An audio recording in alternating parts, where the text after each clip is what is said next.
Good morning. Welcome to the webinar. We are now commencing the webinar. I welcome Director General NCGG to please give his welcoming remarks. Good morning, Professor Shyam Singh and Professor Indranil Day.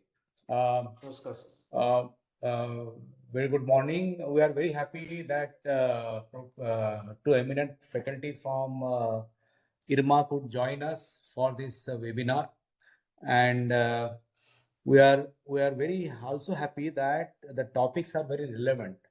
Education for cooperation, mapping of the landscape of cooperative education in India, and the governance in collective organizations. I think both are very relevant topics, and the beauty is that whatever webinars we have held today, I think this is very unique in terms of the choice of topics. Generally we have not had a chance or opportunity to engage with the speakers on the theme of cooperative and cooperatives. So I think this is indeed a great pleasure for us.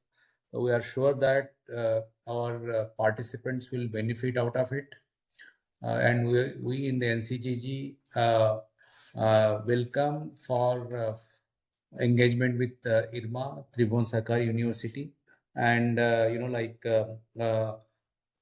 so I think our structure is very simple. We would request Dr. Himanshi Rastogi to introduce speakers, and then each speaker will speak for around 20 minutes. Then we will have follow-up questions. In case we do not have time, the participants can email us the questions or put into a chat box, and then we will share those questions with the professors. Thank you. Thank you. Thank you, sir. I take this opportunity to introduce the eminent speaker. Our first speaker, Dr. Shyam Singh, is a professor in social science at IRMA.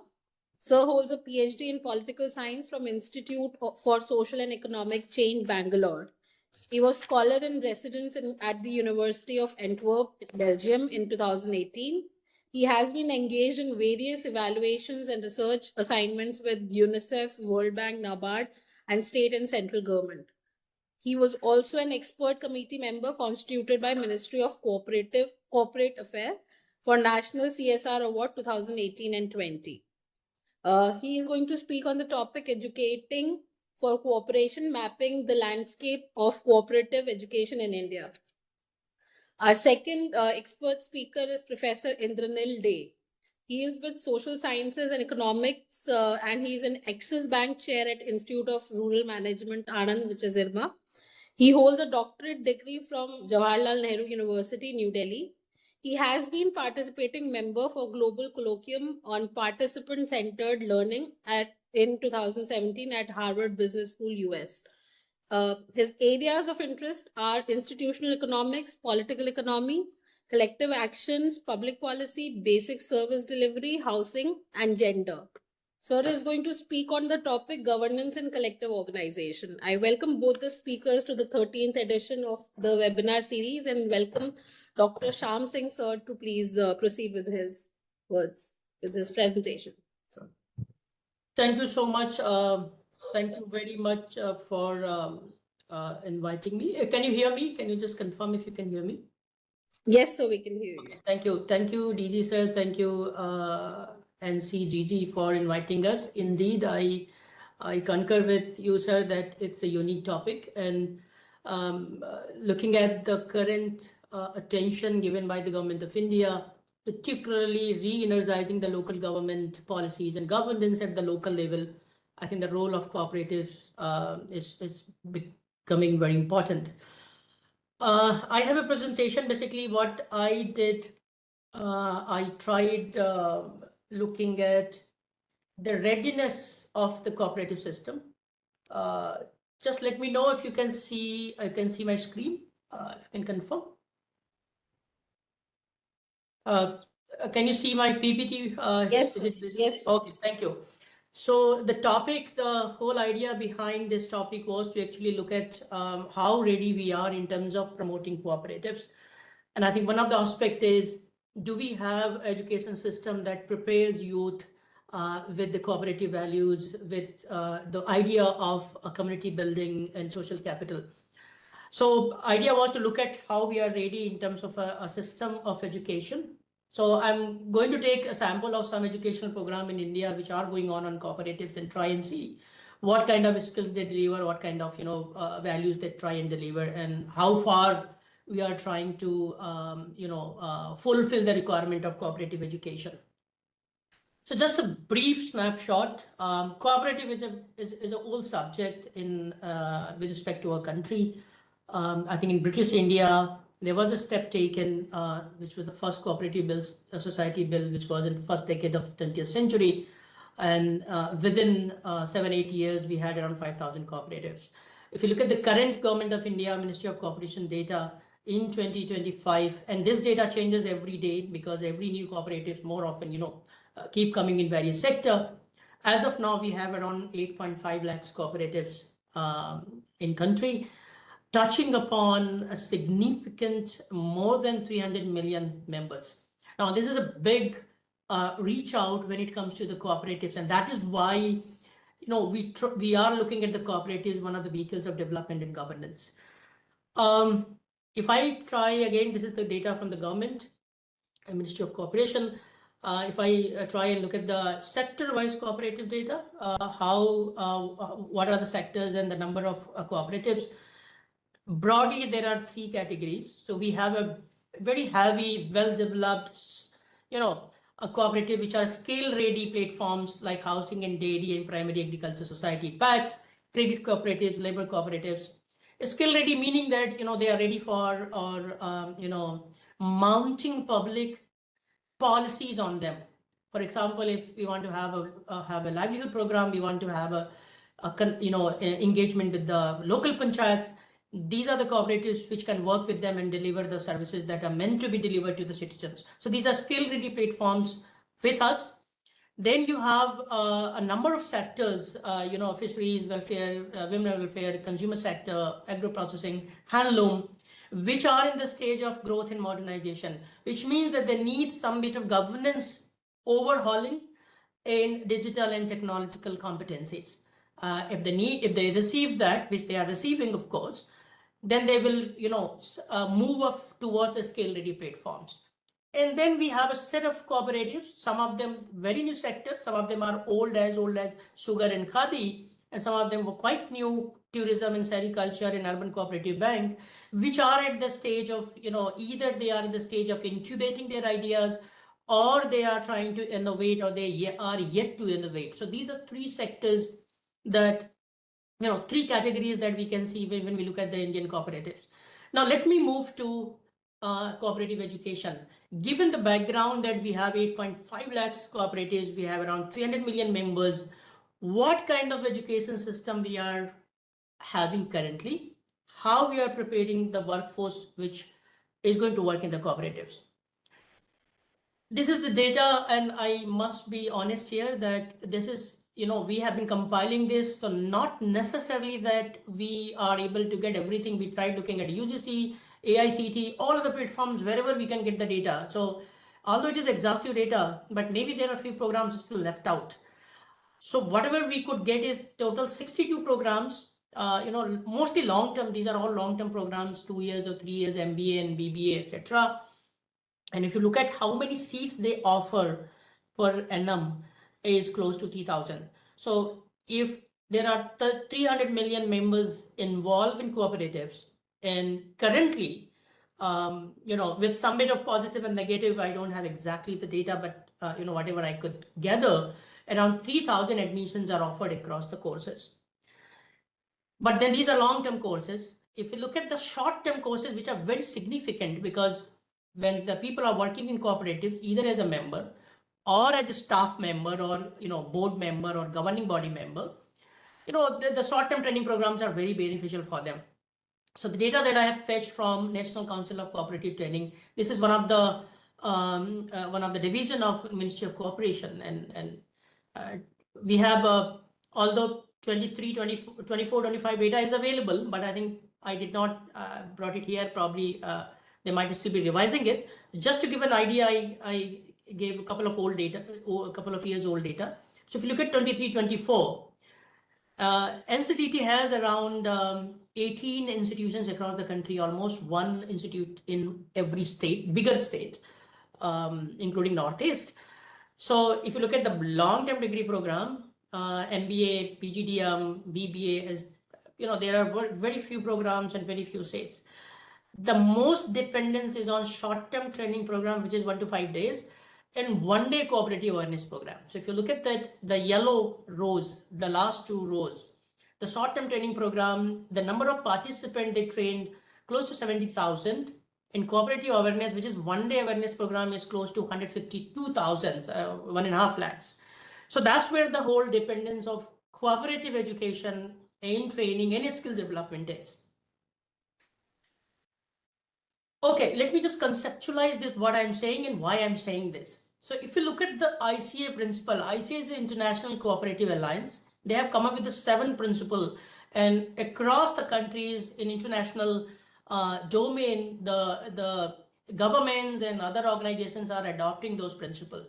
So the 5th principle is about the education and training. I'm just using verbatim here, copy pasted from their website. It says that cooperative provide education and training for their members, elected representative, managers, and employees.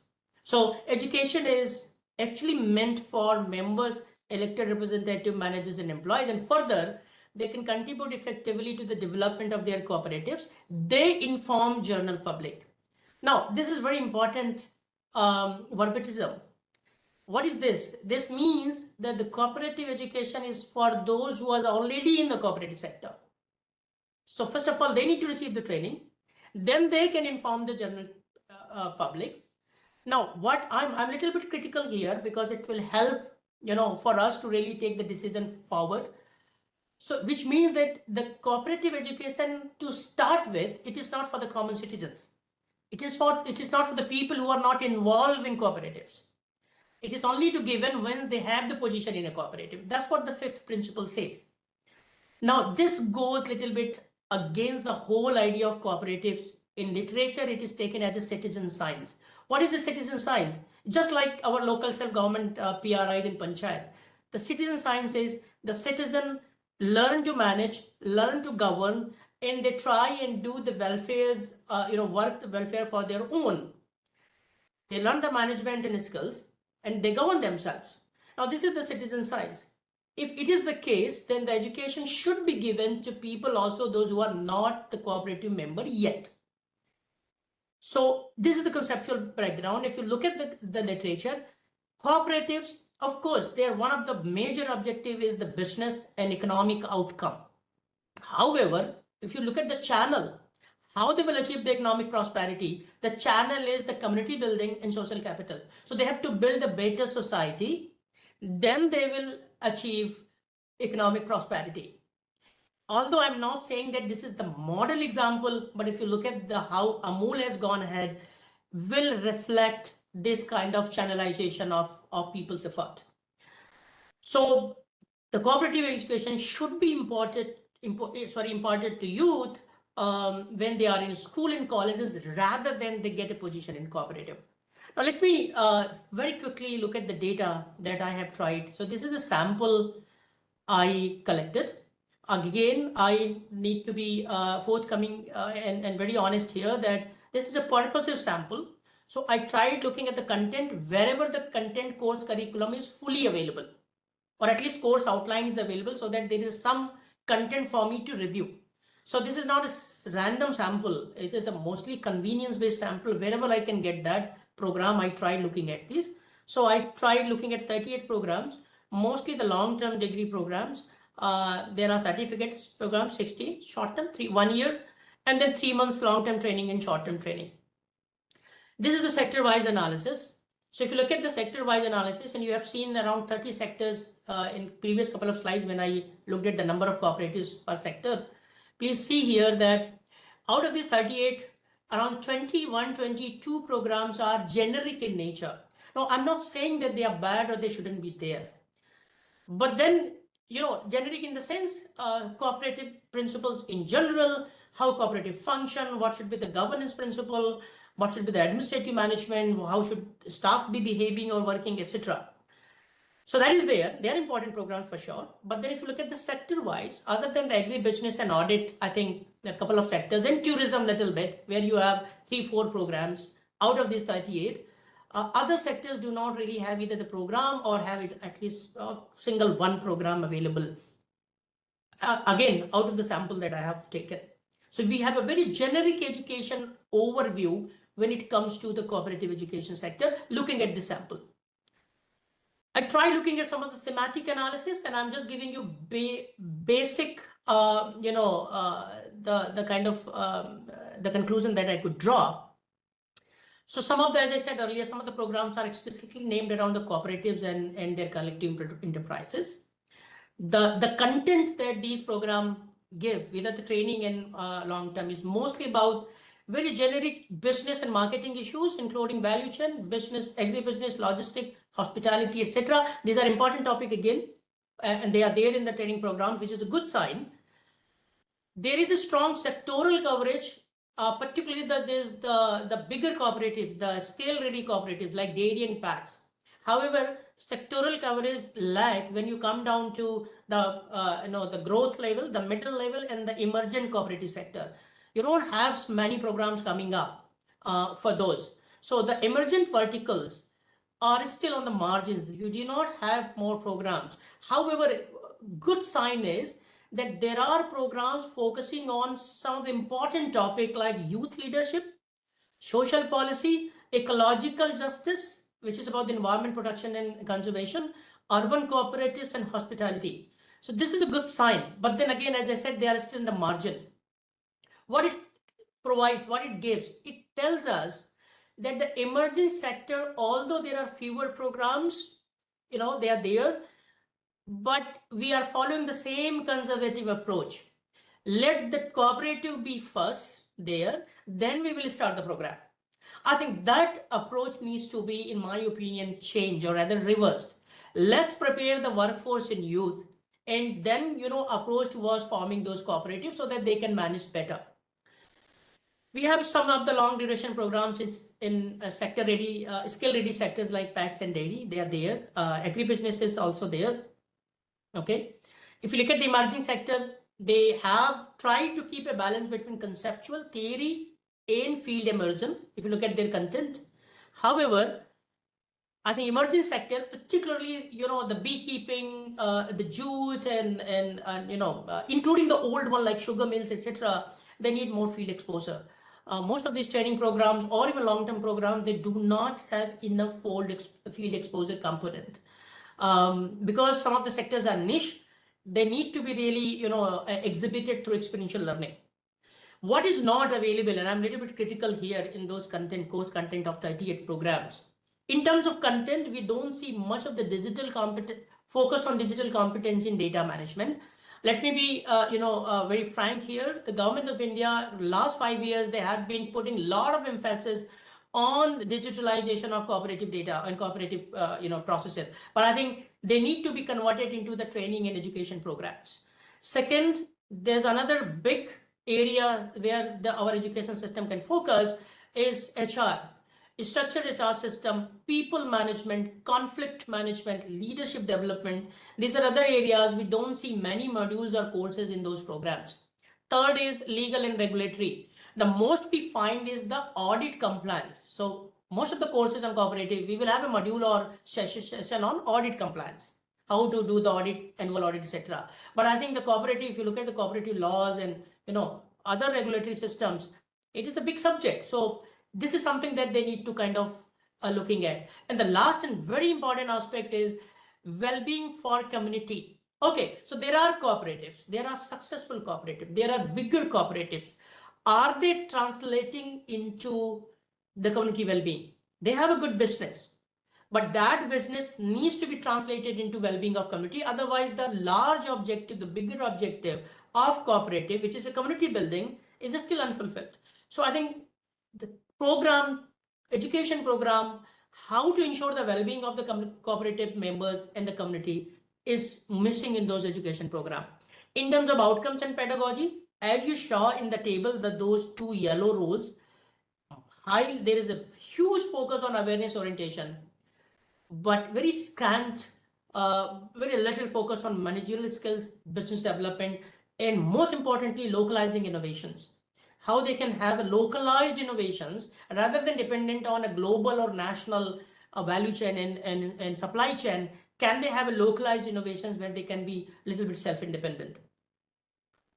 Pedagogy, we see very few instances of well-developed pedagogy in these courses, like workshops, simulations. We don't find demonstrations, role play, situation analysis. We don't find this kind of well-crafted pedagogy in the courses. The pedagogy of the course is mostly based on the lecture and a little bit of field visits. And more importantly, I did not see, although it may be still be there, but at least whatever content I got to review, there's no plan I could see for evaluating the outcome of those programs, although there is a feedback. But please understand, post-training or post-course feedback is only very limited. Tells you how they felt during the training, how they felt during the program. But does it really translate into the outcome, telling whether the outcome of the course have been achieved? This is not guaranteed. This I have already talked about. I will not spend much of the time. This is competency framework. I tried looking at different competencies, sectoral and technical competencies, how these courses are offering, what are the system competencies in terms of the governance and administration, laws, financial system, then managerial competencies, community social transformation competency. This is one of the biggest objective of cooperatives, theoretically, conceptually, and practically also. And the last one is digital analytical competency, which is almost missing in the current courses. Let me give the way forward, although I'm saying it's conclusion, but what we can do in cooperative education system. And I think that's where the institution which I and Professor Indranil represent, Tribhuvan Sehakari University, has a bigger role to play, which is a specialized university in cooperatives. One is current education system. We have a lot of attention given on informational delivery.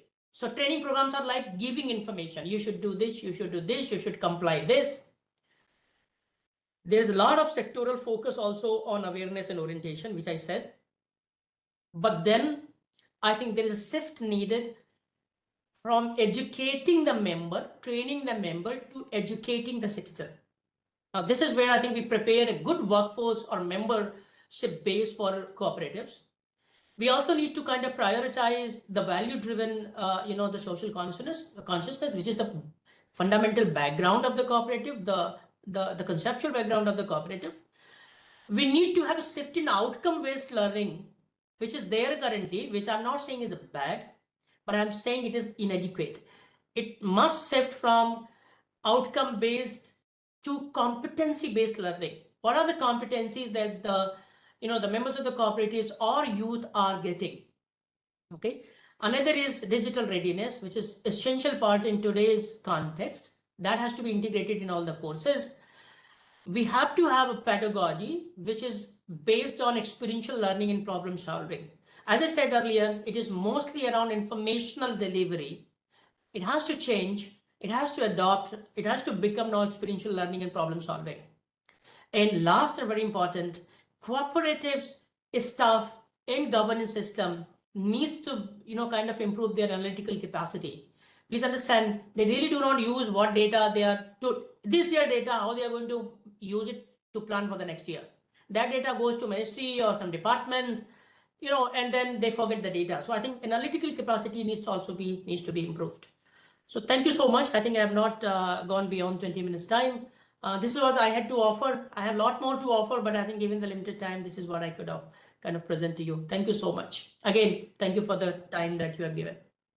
Thank you, Professor Singh. I believe there are a couple of questions in the chat box, which we will take at the end of the webinar.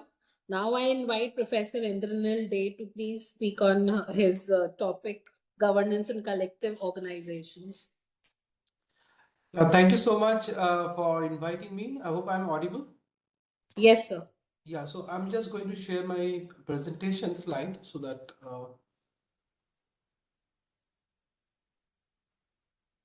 just a minute. Sure.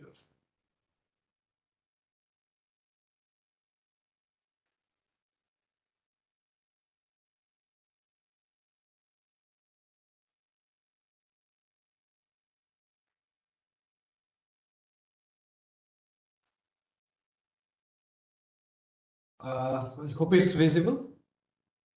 Yes, sir. Yeah.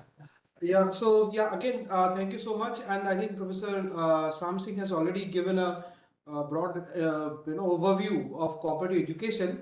My topic is not about cooperative education, but again, one of the things that the cooperatives or not generally all the collectives should know is about the governance principles.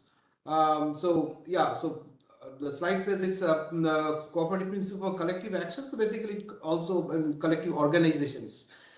So in this presentation, I'm going to discuss about that. What are the general managerial principles for governance of cooperatives? How cooperatives can be successful? Because we have a lot of misconception. Some say cooperatives are a kind of government organization, so no need of profit or no need of looking into the economic aspect. Only look at the social aspect. Some say no, it is not like that. So where are we placed? So that is what is important to understand and probably have a lot of implications for governance. But before I start, what I want to discuss. So I have also some Hindi translations so that if it helps somebody. So otherwise, everything is in English. Um, why cooperatives are required? So that is one of the things I'm going to discuss. Then managerial principles. Then I'll take some examples of successful collective organizations, and they follow the principles that I have already discussed. So whatever principles, sometimes people think that whatever we discuss is extremely theoretical, so it doesn't get applied. But again, it's not that we're saying just opposite. Some of these principles have come from a lot of studies and experiences, and some of these things are actually applied in some of the successful collectives in India. So that's how the successful stories and cases we can discuss. Now, to start with, why collectives are required. So first of all, why there will be some collectives, why there will be cooperatives. I'll come in the next few minutes that cooperatives are only one form of collectives, not they're not the only one. But collectives are required because there is a institutional failure both from the market and government side, and probably that has also implications for governance. What do I mean by market failure? Very simply speaking, market is not able to capture the value or process the value so that those who are producing the goods and commodities, they get the right price. Very simply speaking. If I'm producing some goods, if I'm producing handloom products, I'm producing milk, whether I get the best price or not. I should be getting the best price, but I don't get because market connections is very poor. So that is one where that is one of the problem. Now you can say, well, that problem can be solved by government, but again, we know the government has many duties. Yes, government can solve, but government may not be able to solve always, and that's why government may also fail. And given these two type of failures, we can discuss about collectives. So collectives basically become a third kind of institutional form apart from market and government. And when market and government fail, that is then the relevance of collective comes. The second issue why collectives can be important, because there are a lot of uncertainties. Again, and take me an example. So I have produced milk or some fruits, say, which are very much perishable, and if I are unable to sell within the day, then I will not get any value. So what I do make a distress sell. So this uncertainty is against business interests. So collectives are going to solve this problem. So our governance structure should be aiming to resolving this problem. So that is the second thing that we should be. Third is, of course, the bargaining power.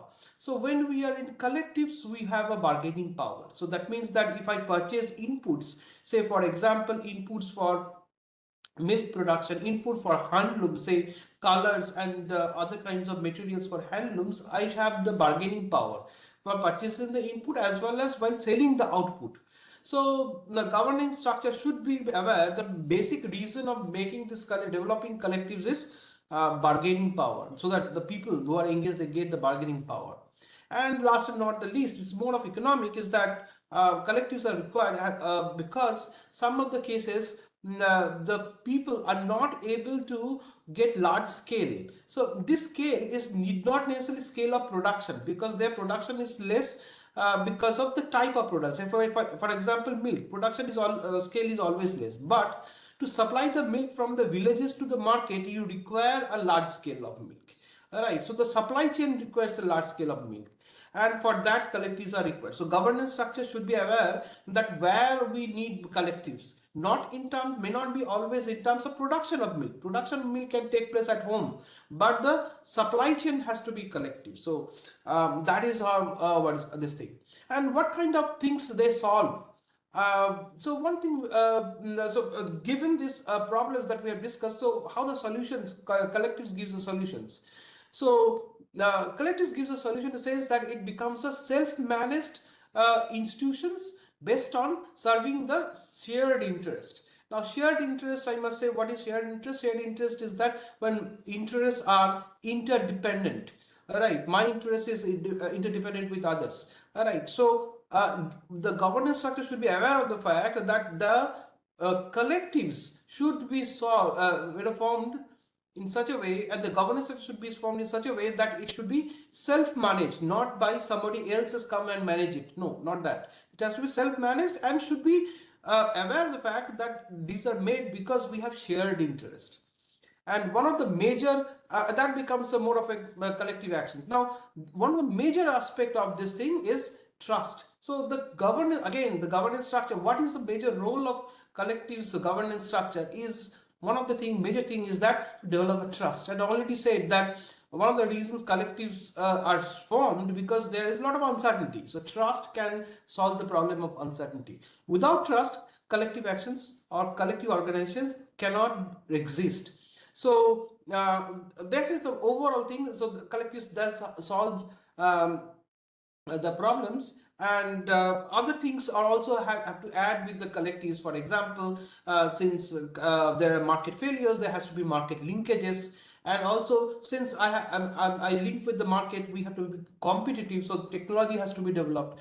So collectives have to develop a kind of governance structure and managerial structure so that you encourage new technology, and which Professor Singh already talked about that different kinds of IT and other kinds of things has to be inculcated in the corporate syllabus. So those kind of things have to be there, and governance structure should be there. But again, I must re-emphasize the fact trust is one of the most important aspect of governance. Yeah, so that is what is collective actions in a collective organization, right? So it has to serve the shared interest. So I'm again re-emphasizing the fact that there has to be shared, there are shared interests, not individual interests, shared interests. My interest so is dependent. So in other words, if there are members of collectives and some members are actually dubious, some members produces milk and supply milks which are foul milks, right? Then the whole collectives would get a bad name and they will lose the markets. So we have to understand that we have the governance rule should be that there has to be we have to understand the interdependence. In other words, I have to penalize those. The governance should be strict in penalizing those that those who are producing foul milk or not producing or not supplying goods as per the standards, because we are interdependent. So and ultimately the organization depends on trust. So that is what one of the things that we should because that's how it is defined. The organization's purpose is defined. Now from here, I'm just talking about, I'm so well known, but just to give an introduction, what are the different forms of collectives? One is cooperatives, which comes under Cooperative Act and is governed by Cooperative Acts, right? There's most of the cases we have state acts which govern the cooperatives, and there is also Central Act, right? Which can also govern the cooperatives. So there now we have both state and Central Act, so under which the collectives can operate, but collectives can also operate under the different kind of societal rules, on the basis of Act of Societies. So for example, society registration rules, every state has these rules. Within that also collectives can operate. And the other thing is that combining the virtues of both collective actions and companies' efficiencies, that means private companies' efficiency. There is another law in India, which is Companies Act 1956, which has been there are and on the basis of some act, we can the collectives can register themselves as producer companies. So that is also a kind of, well, there are different so basically all these are collective organizations. Only thing is that they are registered under different acts, and there is a valid reason why they are different. I'm not getting deeper into it, but what I must say that all of them are based on certain common factors, and that is trust and the principles that can develop this trust and make these organizations successful, which I'm going to talk in the next few minutes. So what is our role as governance managers and governance agents, right? As a person who is going to govern. So our main objective is to that, given the all the constraints we have talked about, that and there are interdependence is there, and we need to build trust. So what our job is to develop rules and regulations for the collectives, right? And that is how the collectives can be more, governance can be better. And in this regard, I should talk about some of the famous rules. So we'll talk about 8 principles of managing the commons. And these 8 principles were developed by someone called Elinor Ostrom, who also was a Nobel laureate in 2009. And we must say this is not just saying that she has developed these rules on the basis of our worldwide experience in understanding the collectives. It's not a mere theoretical understanding, it's very much based on ground realities. So start talking about that. So what are those probably the rules? So first and foremost thing is that any collective should have clear boundaries. So this is very important. Why? Because if we cannot have clear boundaries of the collectives or its provisions or its ambit, then we cannot implement rules and regulations. Say, for example, if you go to any cooperative, it is always defined. This cooperative is made for a certain village, and this is the product they deal with, right? So that is how they try to define. But many times they don't go by the boundaries; they go beyond these boundaries, and that creates problem. Say sometimes the cooperatives have different bylaws.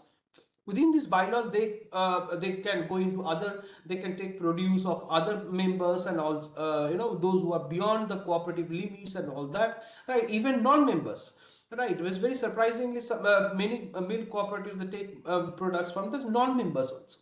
So this is good. It gives you it boosts in terms of scale economies, because it's cooperatives are economic organizations. But at the same time, you cannot control the non-members because it's beyond the boundaries. So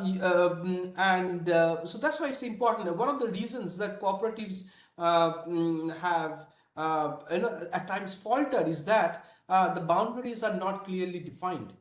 So that's why boundaries in terms of their activities, or in case of if you are dealing with natural resources, then definitely there has to be a boundary. If you are a collective of water users association, you have to clearly define what is the boundary under which the resources are being we are discussing.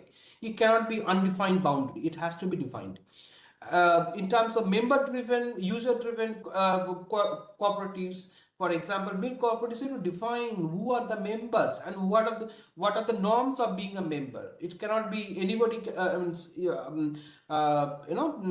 can whosoever can pour bill can get the benefits of it. There, it operates like that, but it also creates a different kind of sustainability threats for the cooperatives as well. Second and most, I think this is one of the most important, and it also breaks our some of the stereotype thinking that people think cooperatives, and in most of the places, people think cooperatives, oh, these are all government organizations. But the basic principle of collectives say that they are not as such government organizations, because they are economic organizations. So whatever rules you develop for the collectives, this has to based on the cost and benefits. The benefits should match with the cost. It cannot be that the benefits are much higher than the cost. Well, there are many collectives who provide a lot of subsidies. I'm not against subsidies as such, but the point is that this goes to some extent against the principle of collectives. All right, because if you give more subsidies, your organization does not become very efficient. And if you compare different organizations in terms of efficiency, you'll find collectives which are more driven by subsidies, they are not efficient organizations. So the governance rules should take into account that the benefits that you give should commensurate with the earnings that you make. Third and most important principle, again, every principle is important, but third important principle is that collective choice arrangement. That means that whatever rules you have is there in the collectives, that the members can modify the rules. So at times members may find that with the changing conditions, you need to change the rules. But the point is that the members should have powers to change the rules. But at times different for example, cooperative laws, under cooperative laws you have to get the consent of register of cooperatives or assistant register of cooperatives to change the bylaws of the cooperatives, which can constrain your this principle of collective choice of arrangements, right? Because it may not allow at times some of the changes. Well, this has been developed with certain kind of understanding the why you require the mandate of register of cooperatives, because to oversee so that wrongdoings does not happen, that is admissible, but it also by that it actually contradicts some of the basic principle of cooperatives, that you are not that the members are not freely cannot design the rules and regulations, and it is important because of changing conditions that has to be done. So I'm going to the fourth principle, where also sometimes cooperatives fail, and that is, are we monitoring the activities? Right. Some of the I'm just giving some successful cases. For example, in milk cooperatives in Gujarat, which is also very well-known model, one of the most important aspect success reason behind the success is monitoring of milk. So there in collection centers or village cooperatives, there is a machine which monitors, and it's an objective monitoring of the milk. So you when the member pours milk or non-member pours milk, the all scientific fat contents and SNF contents of the milk is displayed, and according to that the prices are given. And if you are be bringing foul milk, the machine automatically detects. So that is what is monitoring, and sometimes machine can, so that mechanism has to be there, otherwise cooperatives would falter. Next important, which is not very popular, and that is, if you find a member is faltering again and again and again, there has to be a sanction or punishment, which I was talking about. Why it's important? Because I said initially cooperatives are based on, or collectives are based on trust. If I'm so if I'm faltering again and again, but there is no mechanism of punishment, then other members would think that we can also do the same thing. So the whole trust within the system, the trust on the system, that breaks down, and cooperatives or collectives would break down automatically. So that's why there have to be sanction, right, or punishment. But again, sanction cannot be very abrupt. So it has to be graduated sanction. That means initially the sanctions would be very low. So just say that, well, we have identified you are not doing the right things. So something like issuing a show cause notice, and then you start giving, imposing little more sanctions, little more punishment, and at the end, if you think that person is not going by the rules and regulations at all, you may actually say that, well, you no longer belong to these organizations. Your memberships can be withdrawn, and so on and so forth. So, but it has to be gradual. But this is important, and in India, whatever studies we have done, most of the cases we have found that sanctioning part is very, very poor. So that is one of the what you call critical part of this thing. The sixth principle is conflict resolution mechanism. So there would be conflicts in the governance structure. There must be conflicts between the members, and there has to be a conflict resolution mechanism, and there for the, but again we know there are different kind of bodies where conflict resolution mechanism, conflict resolution can take place, and these bodies could be at the very high level also, at the state level also. But again, we need mechanisms which are low cost mechanisms, because cooperatives or collectives may be at a remote village. So in that case, if there is a conflict within the remote village, within the members in this remote village, there has to be they cannot go to the state level body.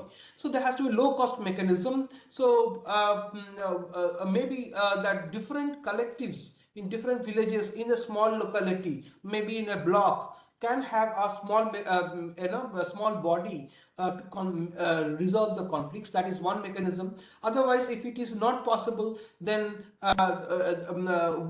multiple time meetings, we have found that where in collectives where multiple time meetings are there, rather than only one general body meeting which is mandated by law, if multiple time meetings happen, then conflict resolution takes place very easily, and that is one of the low cost mechanism of dispute resolution. Although this is not very formal body at times, but this works. So one of the classic examples is Bhaichara Panchayat in although in Western UP, where water collectives have this kind of conflict resolution mechanism, by that Bhaichara Panchayat is not a very formal body like panchayats. They are called panchayats, but they are not under the 73rd Constitution Amendment law. It's not like that. So the informal bodies can do a conflict resolution mechanism. Seventh principle, I must say, so I'll rush up so I understand the time constraint. So the minimum recognition of rights to organize, that means that the rights of the user to devise own institutions should not be challenged by any agencies, governmental agencies or any other agencies. But at times this we see it gets challenged. So cooperatives may change their bylaws, but again this may get challenged by governmental agencies, even donor agencies, international agencies, in which case they cannot devise new rules. And no, this the right of veto by the government or other agencies can be there just to check malpractices, but again, as I said earlier, it can internally otherwise also affect the performance of the cooperatives, because members in that case cannot change the bylaws and laws. Last and not the least is that, as I said, cooperatives are economic organizations. So they do two different things. One is that they bring the benefits of democracy, a democratic governance, as well as efficiency of the corporate of the companies. So that's why cooperatives can be nested enterprise. In other words, there could be different layers within the collective system. One layer could take care more about the democratic part. Another layer can take care of efficiency part more, with more emphasis. And that's why collectives can be a nested enterprise. So to give an example, I have to go to the three-tier structure of Amul model. The lowest tier is the village dairy society, where people pour milk and get their benefits, including the bonuses and other kind of payments. Voting takes place over there. So this is an institution of democracy where highest reach is there. But they don't produce, they don't add any value, just collect milk and ensure people's right. So this is an organization for democracy, you can say.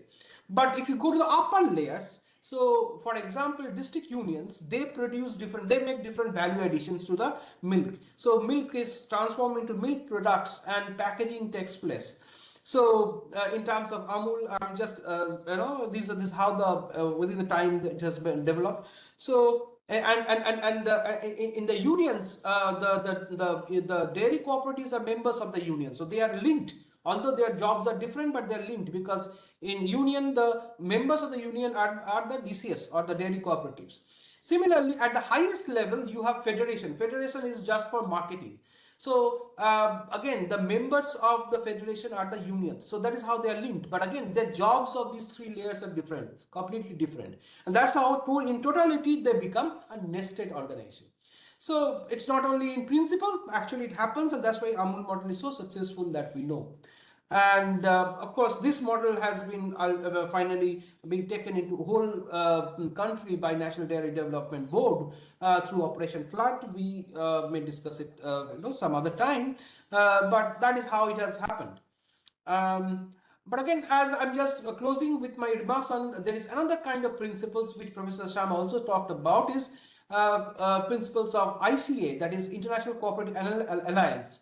ICA has 7 principles, but again, these principles are not necessarily management principles. These are more of a kind of directional principles. They say principles, but these are more of direction. The principles I finished earlier, these are more of managerial principles. So, but again, they also have a lot of implications. ICA principles are that it has to be voluntary and open membership. Many of the cases, the cooperatives or collectives do not have voluntary membership, because this local institutions, local traders, they actually resist voluntary membership. They don't allow people to take membership because they know if people take membership, then their share would go down. I mean, the traders would get affected, so they don't allow it. That's the problem.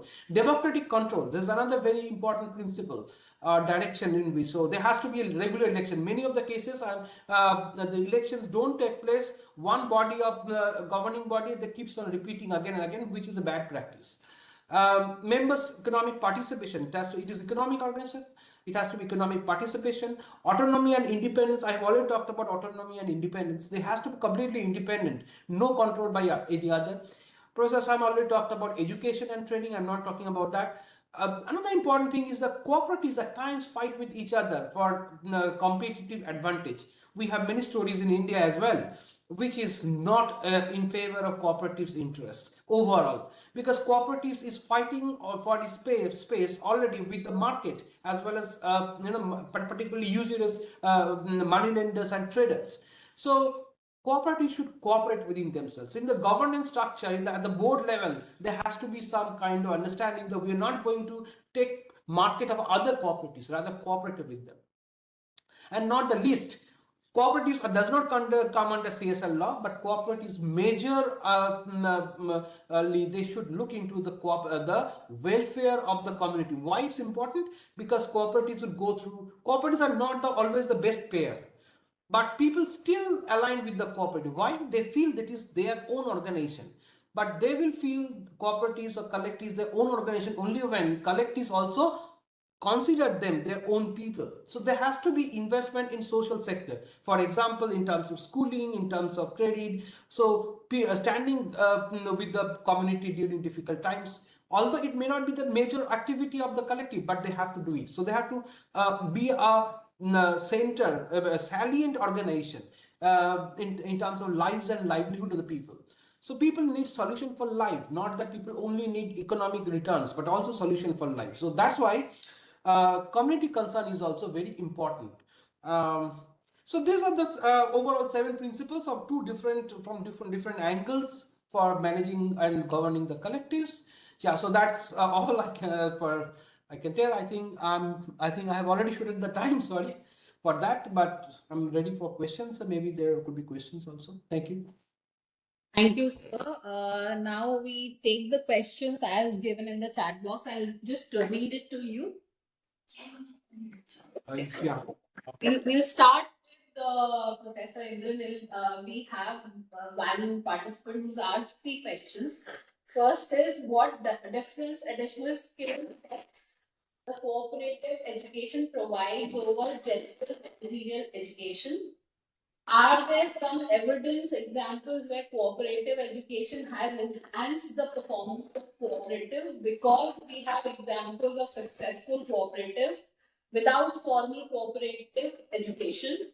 And in cooperative education, we aim to produce cooperative members or managers to work for cooperatives. So whom do we prefer, managers or members? So these 3 questions. Yeah, so okay, so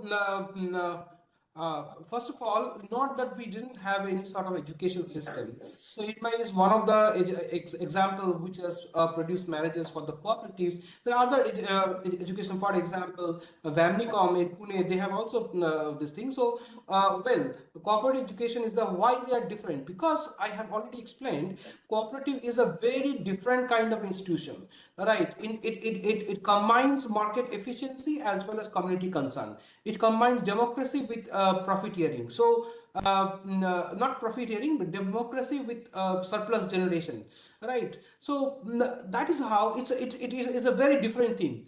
And most of the standard education in business, they don't cater to this need. They because their focus is different. Their basic principles are different. So cooperative education should be different, right? Because otherwise it cannot it cannot serve the purpose. And some of the success stories, yes, in terms of educating managers. As we said, IRMA, Vamnicom, many other organizations, they have produced managers, they have successfully run those organizations, and the success stories you can see. The other part of the question is that what I have understood is that the members, yes, In terms of, as I said, cooperatives are trust-driven organizations. So trust not only between the governance members and the member, but within the members also is important. But I think still we are lagging in this respect. But it is important that we should be developing certain kind of structures for training the members as well, to take them through that it is a body which has to develop trust, then only it can be successful. So yeah, so that is one of the, I think, one of the field where we should work on, and frankly we are lagging. So I think I've answered. Yes, sir. So, because your presentation spoke about pricing, there's a question that rural SNGs have nominal pricing for their goods and products. However, intervening brands keep the price quite high for the same product. Kindly comment. Rural SHGs keep the price low, and then can you just come back? Sir, however, intervening brands keep the price quite high for the same. Yeah. So I mean, so there are different ways we can see. So SIG's products are, I mean, we have to see the what kind of products, right? And so if most of the cases the SIG products they get sold in nearby markets, right?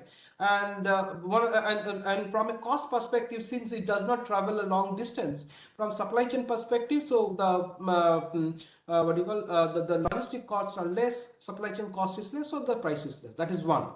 But there is another aspect into it. As I just said, that one of the reasons cooperatives or collectives are required is that for market linkages. Some of the collectives, for example, Amul, say, let me take Amul, they have very well used, they have an organization which will very strong organization, very strong marketing team, which has been able to market their product throughout India. But SHGs, unfortunately, although are like that, but their federations, that is called cluster level federations, are not so much successful in most of the cases. Why they are not successful? Because they could not recruit managers like Amul or any other big cooperatives. So they could not develop those kind of market linkages. So that is one of the failures, you can say, that they say, for example, SHG is making, say, mushroom pickle, which should be sold at an international market. So it can be sold, right? It's that of that kind of high quality, it's pure and so on and so forth, but doesn't get sold. It gets sold in the nearby maximum district market. Right. So it happens because of failure of marketing, because the cluster level federations are not working as it should have been. They don't have that much of capacity. Thank you, sir. There are two questions from Professor Singh. One is best global cooperative universities or courses, if you can suggest some. Then any other country where cooperatives are doing good. Then there's one more, that India has a lot of CSR fund. Can it be used effectively for cooperatives? Yeah, thank you. I think the first question about any other country, yes, there are many, of course. We have been hearing free trade agreement with New Zealand. So New Zealand has been doing very good in dairy. Canada is good in terms of dairy and other retail, cooperatives. Nordic region has a notable presence in terms of very successful cooperatives. Like Denmark, it does very good in terms of the agriculture and dairy. Finland has a good cooperatives, bigger ones in banking and insurance, and Spain also has on manufacturing. So I think European countries, Japan is good in fisheries and agriculture and education cooperatives. Japan has a very unique model of education cooperatives. So yes, there are multiple countries where the cooperatives have good presence. In terms of best global cooperative university and courses, we unfortunately we don't have cooperative specific university, except for couple of, other than we had where we are, we still have time to really prove ourselves. But we have one in Spain, that is, I think, Mondragon University. They have a master programs on cooperative education, and they have a cooperative university Kenya. They also have a master programs and certificate programs. Then there are a couple of universities in Canada. One is St. Mary. It's not a cooperative university, but they have a program on cooperatives. And there's a very good university called University of Saskatchewan. They have a graduate certificate program, graduate programs on cooperative, social economy, cooperative education, etc. Third question, India, the CSR funds. Yes, I mean, I'll answer with the rider. Yes, you can use CSR fund, but please understand cooperatives cannot accept fund as a beneficiary, because cooperative can accept funds. They can use CSR funds if they are using it for the benefit of people, particularly for the subject listed in this Company Act, I think Section 135 of the Company Act 2013. They are about the education, they are about the livelihoods, rural development, women empowerment. So if the cooperatives are using that fund for the member benefits, then they can. But if they are using for their own economic benefit, for equity, for profit function, no, they cannot use CSR funds. So thank you. I have to say that much. Yeah. Thank you, sir. Now I invite Director General NCGG to give closing remarks. I was listening to your both the lectures, and it's very interesting to see in terms of number of the courses, like for professional courses, what you were showing, the number was around 3,000. Yes. And I think that's very low capacity, very low number. And we know that IRMA's MBA program is very famous, but I think we need hundreds of such programs. So I don't know why there is no expansion, but I think we need manifold expansion. And certainly many institutions are able to afford IRMA graduates. And so I think one would also be very interested in learning how different states are doing, like where these programs are. Are there states which are doing good cooperative in terms of cooperative sector, but do they have educational infrastructure or not for management? And I think it's not that the ethos can be cooperative, but in terms of technology induction, in terms of access to the technology, it has to be modern. Many of the practices of cooperative sector, say maybe dairy in some states we have seen, the practices are not changing with time in terms of what technology can enable in terms of transparency and openness and all that.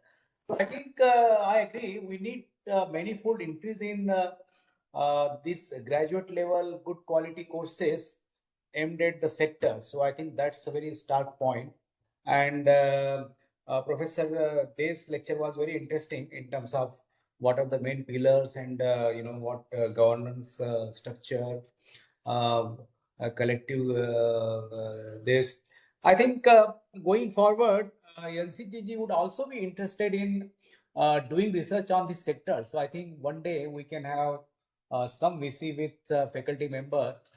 When your earlier VC was there, I had come that time, but now I think he has shifted. So I couldn't contact with the new director or VC, but I think would be interested in understanding. And there is a lot of data. I think you must be having good PhD program. So there is a lot of data, but it needs good analysis, and I think we can do good work together. So Sure. we'll look forward for that also. But it was very interesting and very different topics. I think we can again organize interaction with IRMA maybe in 6 months' time if there are good topics which you think are required. We can also work on designing, say, 1 week program where we have a lot of program, but I think there are 1 day program. I saw the number, your bar chart showing, skyrocketing for 1 day program. I think 1 day program is too short. I think, not much real learning can happen, but for these institutions, how to have a package of 2 to 3 day programs, I think that can also be one of the initiative. So thank you very much. It was very nice listening to both the lectures. Thank you. Thank you very much. Thank you. Thank you, sir. Thank you. Thank you, sir. Thank you. Thank you, Professor Day. Thank you, Professor Singh, for joining in. And thanks to all the participants who had joined in the 13th edition of webinar on public policy and good governance. We close with this. Thank you, sir. Thank you.